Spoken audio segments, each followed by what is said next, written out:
ang GMA Regional TV, One Mindanao. Aniya na mga dagkong balita karong adlaw sa One Mindanao. 11 kapatayng lawas napalgan nga naglutaw sa kadagatan sa Basilan kaganinang buntag sa nagpadayong search and rescue operations sa naunlod nga MV Tricia Kirsten 3. Pipila ka mga nalinugan sa Kalamansig, Sultan Kudarat. Sa daplin sa kalsada una nagtinir, ang uban anaa sa evacuation area. Samtang kapin 2,200 ka aftershocks na ang natala sa Phivolcs. Pagtukod og overpass sa Uptown Cagayan de Oro City, gipahunong tungod sa sobrang traffic. Pekeng babaeng dentista, arestado sa Anti-Cybercrime Unit 13 sa Butuan City. DOH, andam na matud pa sa Nipah virus o girekomenda ang awareness sa sakit inay magpatuman og travel restrictions. Og usa ka iro sa Zamboanga City gikalingawan online tungod sa daw pagmaneho niini. Kini ang GMA Regional TV, One Mindanao. Mayong hapon Mindanao, ako si Sara Hilomen Velasco. Sa ikanapulo kaadlaw sukad na report nga nawala ang motorbangka nga amehara sa Davao Gulf. Gipalapda na sa otoridad sa kadagatang sakop sa Sultan Kudarat ang pagpangita sa siyampa ka missing. Nakita na sab sa mga mananagat sa Sarangani Province ang debris sa nawalang bangka. Ang detalye sa report ni Argil Relator. Nagpabiling siyam ka mga sakay sa MBCA Amihara ang padayong ginapangita sa mga otoridad. Gamit gihapon nila ang ilang air ug sea assets. Sumala sa Naval Forces Eastern Mindanao, nakatutok ang ilang maritime patrol ug pagpangita sa bag-ong giila nga Search Sector 5 sa Office of Civil Defense 11. Parayong nagapahigayon og intensive search operations ang BRP Tagbanwa sa karagatan kung asa gipalapdan na nila ang pagpangita gikan sa Sarangani Bay sa Sarangani Province ngadto na sa 72 nautical miles southwest sa Palimbang Point sa Palimbang, Sultan Kudarat. Nakita sa mga mananagat sa karagatang sakop sa Kiamba, Sarangani Province niadtong Lunes ang debris gikan sa bangka. Usa ka life vest sa MBCA Amihara o gituuhang door covers sa cabin. Sumala sa OCD-11, sa unom ka nakitang patayng lawas, upat ang nakremate na, human nga positibong naila sa mga kabanay. Usa ang temporaryong gilubong sa Maa Public Cemetery, sanglit wala pa'y miila sa patayng lawas. Samtang ang usa, anaa pa sa punerarya, samtang nagulat pa og kumpirmasyon sa kabanay. Sumala sa Maritime Industry Authority o Marina 11, kompleto sa registration documents ug prangkisa ang recreational motor bangka nga Amihara.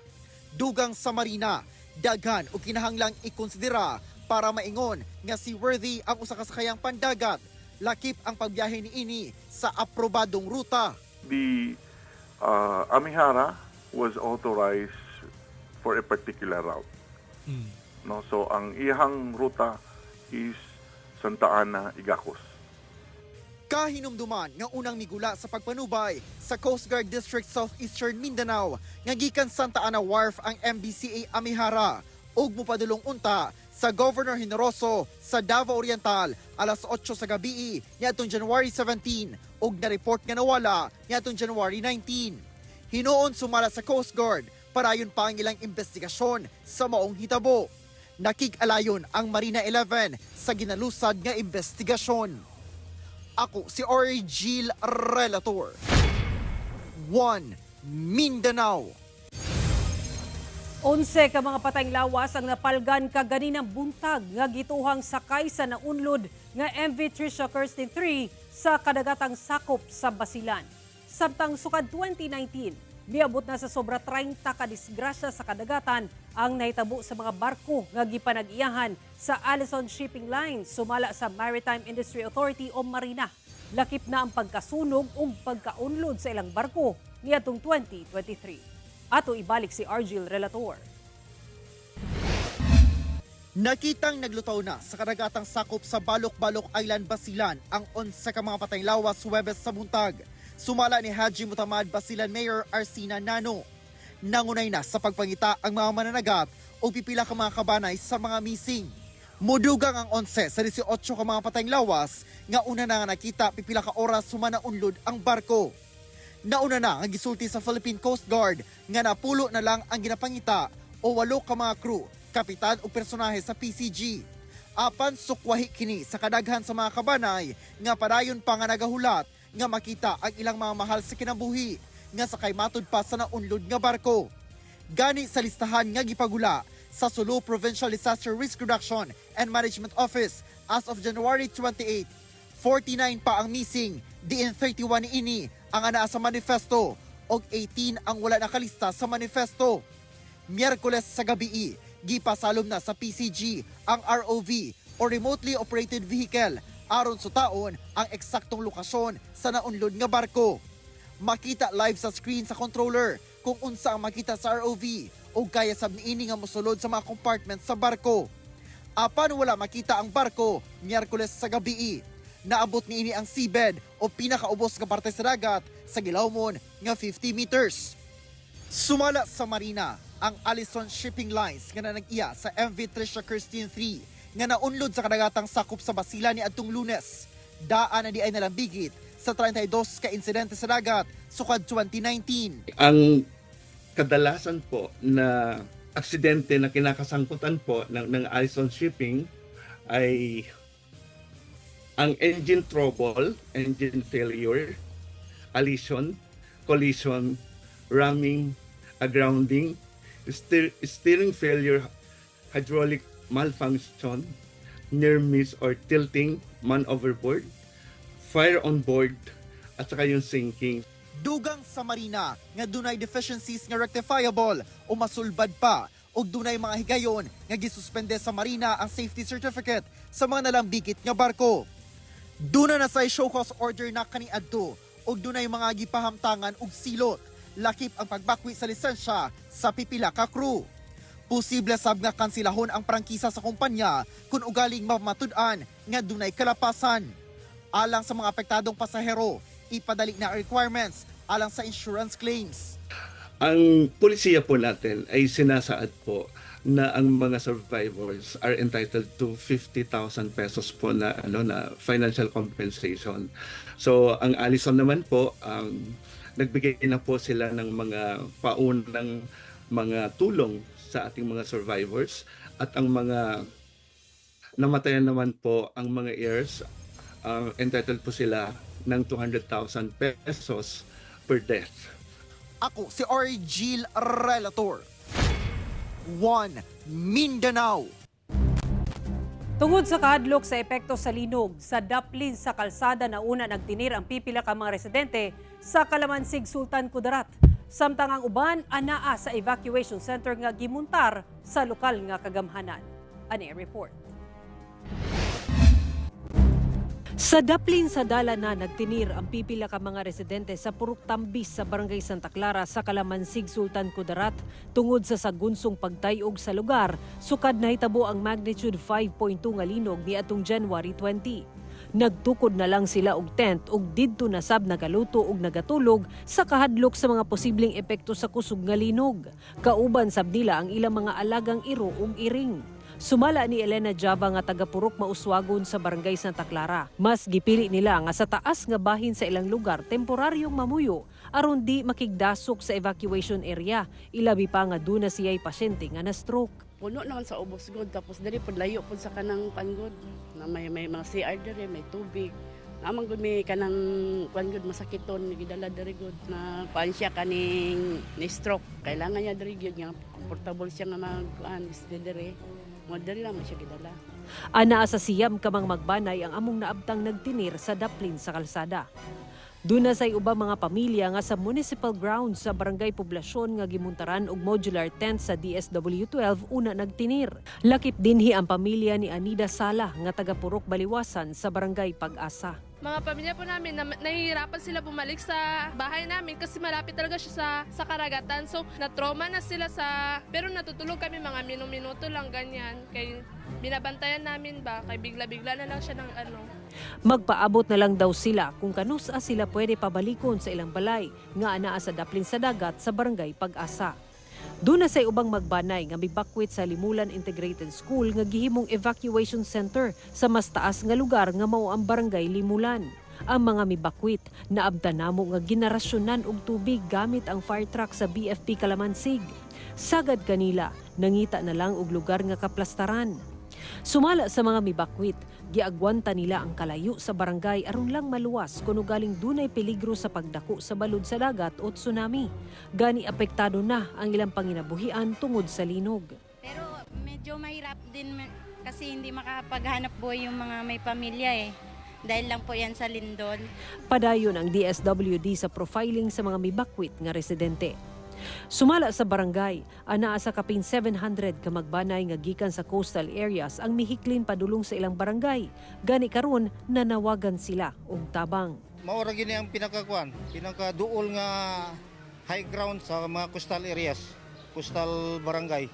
Kinahanglan gyud ta og mga immediate nga mga supplies para sa ilang makaon ba na kay luoy kayo ni mga nagkuan lang ang buwan nga nalang sa simento, luoy kayo sir, kinahanglan tabang sa lokal o sa probinsya nga provincial government.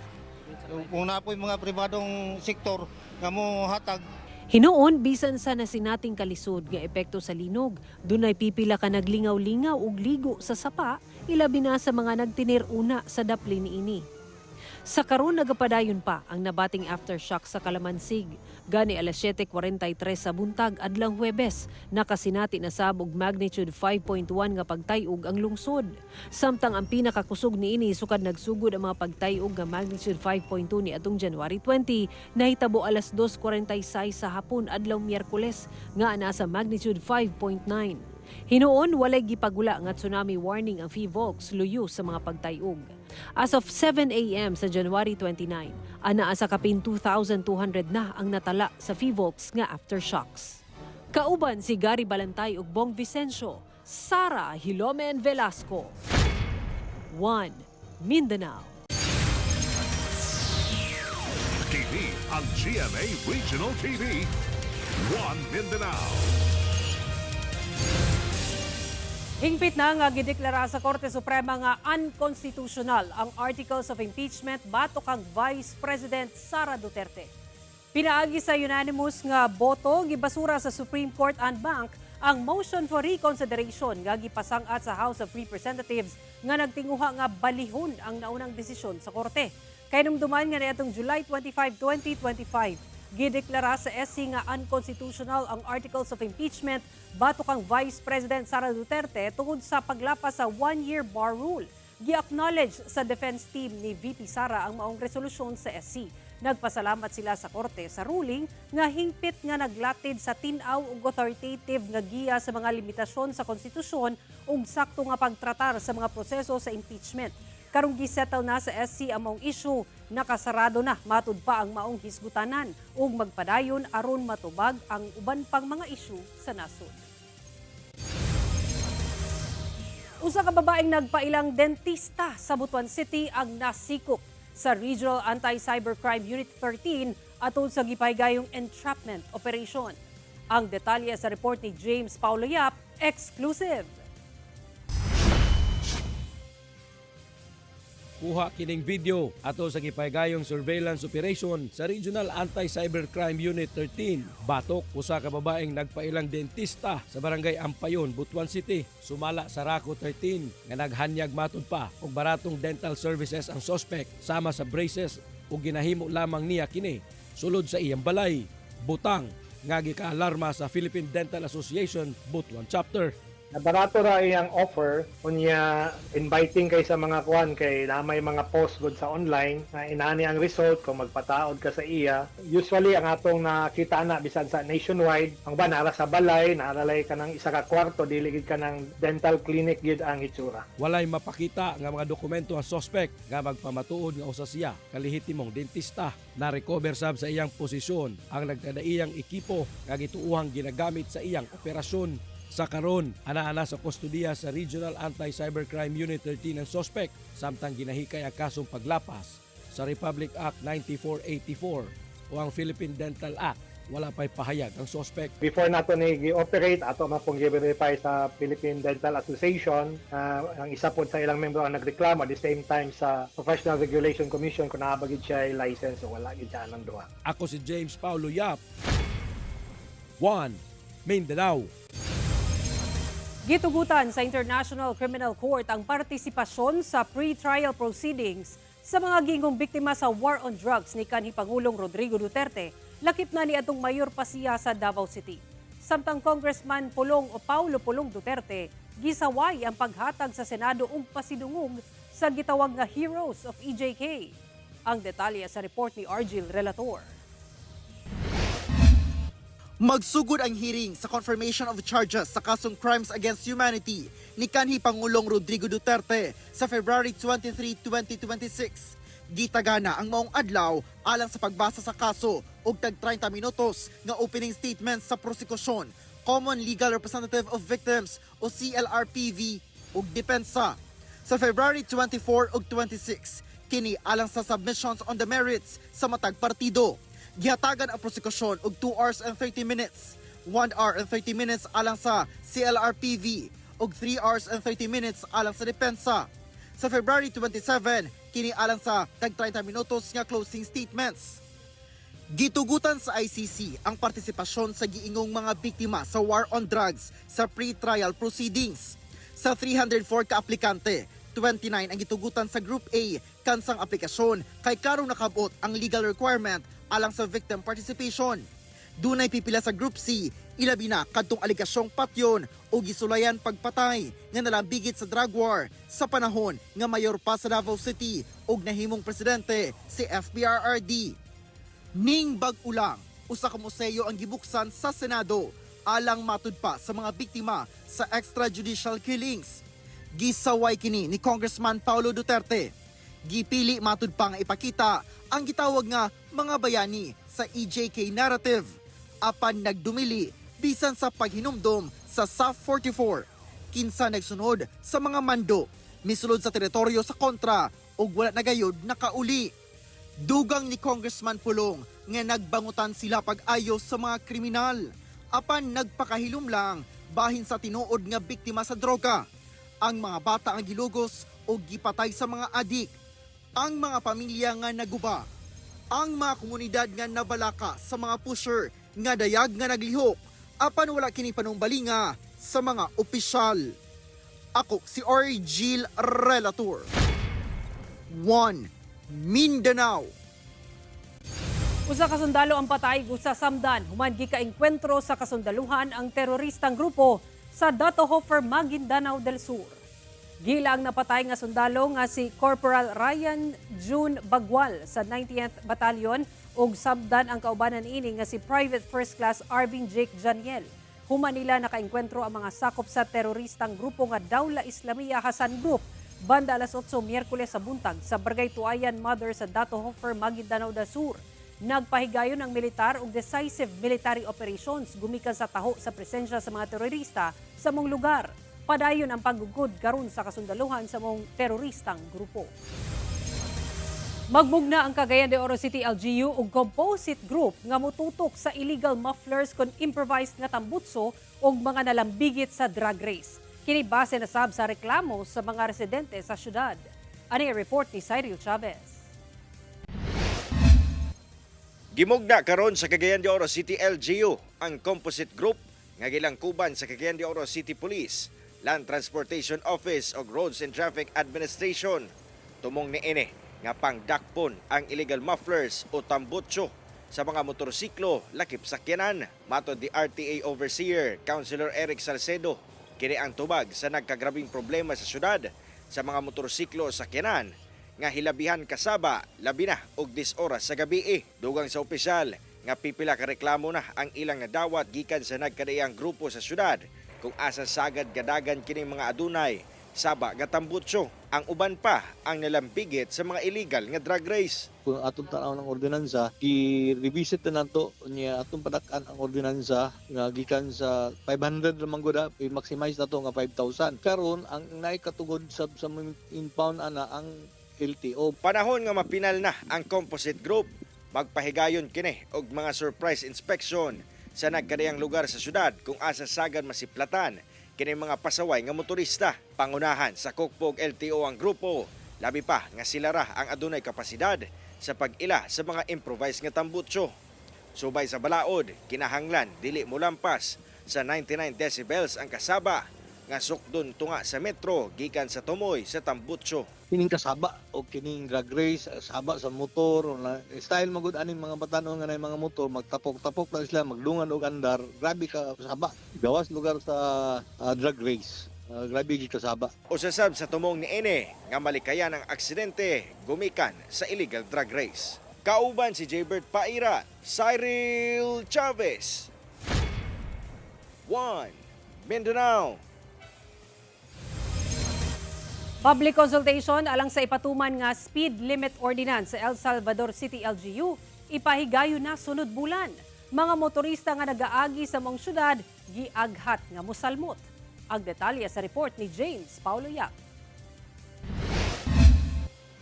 Human nga napurbahan sa Department of Public Works and Highways ang gipropose nga speed limit ordinance sa El Salvador City LGU. Usa ka public consultation ang gikatakdang ipahigayon sunod bulan. Sumala kang Transportation Committee Chair, Councilor Agustin Noriel Gabule nga pahumanay na sila sa paghimo sa maong ordinansa. Kabahin matud pa ang public consultation sa mga legal nga proseso aron nga opisyal na nga mapasa sa konseho ang maong balaod. May unta maka-attend sila para presenta namo sa ila ang proposal, ang ordinansya, and at the same time, they have the opportunity to ask, to comment, or to add additional provisions nga makatabang gyud po sa implementation. Dugang pa sa opisyal na 60 kilometers per hour ang itakda nga speed limit sa national highway sa syudad. Din adunay gitas-on nga 9.3 kilometers. Nakatakda na sab nga ipangmuntar ang mga speed limit signs o warning signs. Andam na sab ang mga ekipo sa Traffic Enforcement and Management Unit sa syudad nga mooy magpatuman sa speed limit ordinance. Kung mahimo, kung dili man gyud totally ma-eliminate, malimitahan ang incident sa kining ni ang mga aksidente kay for protection sa safety sa atong mga road users. Kauban si Makoy Sempron, James Paulo Yap, 1 Mindanao. TV ang GMA Regional TV.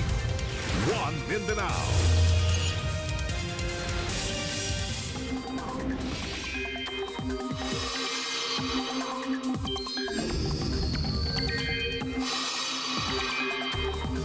Bisan walay bagyo, dunay tsansa sa ulan sa pipila ka bahin sa nasod sumala sa Pag-asa. Kini tungod sa amihan ug localized thunderstorms. Mas dakong bahin sa nasod ang apektado sa amihan sa Luzon nga magpadayon ang peak karong bulana ug posible pang mulungtad hangtod sa musunod nga bulan. Samtang localized thunderstorms sa magdala og mga pag-ulan sa Mindanao. Base sa datos sa Metro Weather, ubos ang tsansa sa ulan sa dakong bahin sa Mindanao. Gawas lang sa pipila ka lugar sa Barm, Davao Region, Sulu Archipelago ug Soc Sargent. Posible ang mga kusog nga pag-ulan busa mahimong alerto gihapon sa pagbaha o landslide. Ginuso sa Cagayan de Oro City Council nga ipahuno una ang construction sa overpass sa uptown area sa syudad gumikan sa bugat nga dagan sa trapiko nga hatud sa maong proyekto. DPWH nakatakdang makigpulong sa komitiba sa konseho. Ani report ni Cyril Chavez. Dagkong mga poste nga magsilbing pundasyon sa usa ka overpass nga gigahin para sa mga pedestrian nga manabok. Kini ang nagbarog na karon sa Mastersons Avenue sa uptown area sa Cagayan de Oro City. Apan ang gikaguptan karon sa pipila ka mga motorista, inay makatabang kini sa dagan sa trapiko sa mong lugar. Nakasamot na hinuon kini. Hilabihang traffic gayod ang masinati dinhi sa Mastersons Avenue sa Cagayan de Oro City. Hilabi na kung rush hour. Kini matud pa resulta sa pagtukod ni ining overpass dinhiya. Sanglit, inay gamiton ang outer lane, gibutangan na hinuon og poste sa maong proyekto. Palpak yun ang trabaho, ano dapat dito na kilid. Ang wire, ilan ang giwahe ang wire diya. Pero magdili engineer ang trabaho na. Among proyekto, gitagaan gilayon og pagtagad sa konseho sa syudad. Matod ni Councilor Eric Salcedo, nagduso gilayon siya og resolution nga naglaraw nga isuspende una ang pagpadayon sa konstruksyon sa mong overpass. Temporarily stop sa kay una na ba sila feasibility study ana kung ilabang gid aw ikaduha dudunggan ako nga nagbalin-balin na siya nga overpass klaro man kayo tato man kayo nga obstruction gid sa traffic. Dugang sa opisyal nga iya pang pulungon ang mga kadagkuan sa DPWH First District Engineering Office og ipaeksplikar ang maong proyekto. Putol siya ang proposed first lane ato pa ongoing lugar ang project sa first lane. Mao na ang tan-aw nato nganong ingana. Sa kabayan sa DPWH 10, base sa gipagula nga mensahe sa ilang tigpamaba nga wala na miatubang pa sa kamera, daan na o nag-inspeksyon na ang regional director nila sa mong proyekto og nagrekomenda sab nga isuspende kini. Tangtangon sab ang harang nga scene nga color blue aron muluag ang dalan apan simintuhon pa among portion sa dalan. Lakip sa girekomenda nga tangtangon ang mga poste kung asa kargo sa konstruktor ang gastos ni ini. Kauban si Jaybert Pairat, Cyril Chavez. 1 Mindanao. Andam daw ang Pilipinas sa Nipah virus, sumala sa Department of Health.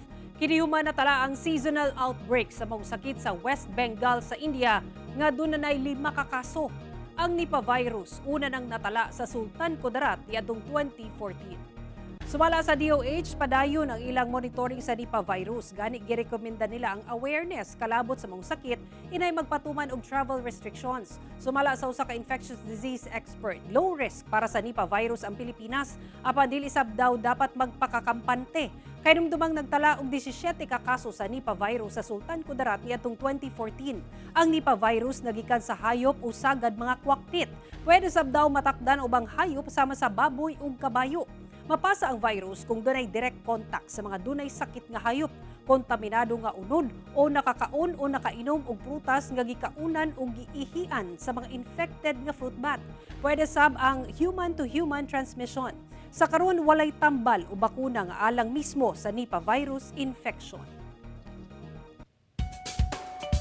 Usa ka iro sa Zamboanga City ang gikalingawan online tungod sa daw pagmaneho niini. Gikalingawan karon online ang usa ka Shih Tzu Maltese nga fur baby ni Yus Cooper Maria Roviel Lakay nga taga-barangay Tituan sa Zamboanga City tungod sa daw pagmaneho niini sa usa ka toy car. Saysay ni Yus Cooper Maria, remote-controlled car ang ginasakyan sa fur baby nga si Cooper. Regalo daw unta kini sa baby siyang tita apan nahadlok matud pa ang baby busa si Cooper ang gipasakay samtang ang bana daw niya ang migunit sa remote control.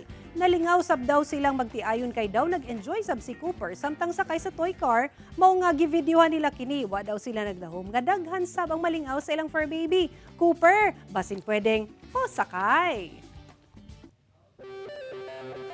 Pasok ang kamigin sa 52 places to go in 2026 sa The New York Times. Pang 37 ang volcanic island sa listahan nga perfect daw para sa mga water lover. Sagana ang isa sa White Beach Sandbars, init ug bugnaw nga mga spring ug busay. Ilado sa bang kamigin tungod sa local cuisine ini. Di lang basta enjoyment ang hatod niini sa mga turista kay puno sab sa cultural heritage ang island province. Lakip ang sikat nga sunken cemetery didto. Ug mao kato ang mga ulahing balita sa Mindanao karong adlaw. Mamahimo ninyo kini makita pag-usab pinaagi sa pagbisita sa official website sa GMA Regional TV o bisitahan ang among official YouTube channel o i-click ang subscribe button para sa pinakaulahing balita. Daghang salamat sa atong mga kapuso sa Mindanao nga nagalantaw kanamog sa atong mga kapuso abroad. Padayon lang sa pagtutok sa mga lokal nga balita matag adlaw tungod sa GMA Regional TV, Local News Matters. Kami ang GMA Regional TV 1 Mindanao, tibok pwersa para sa mas dakong misyon ug mas halapad nga pagserbisyo sa nasod.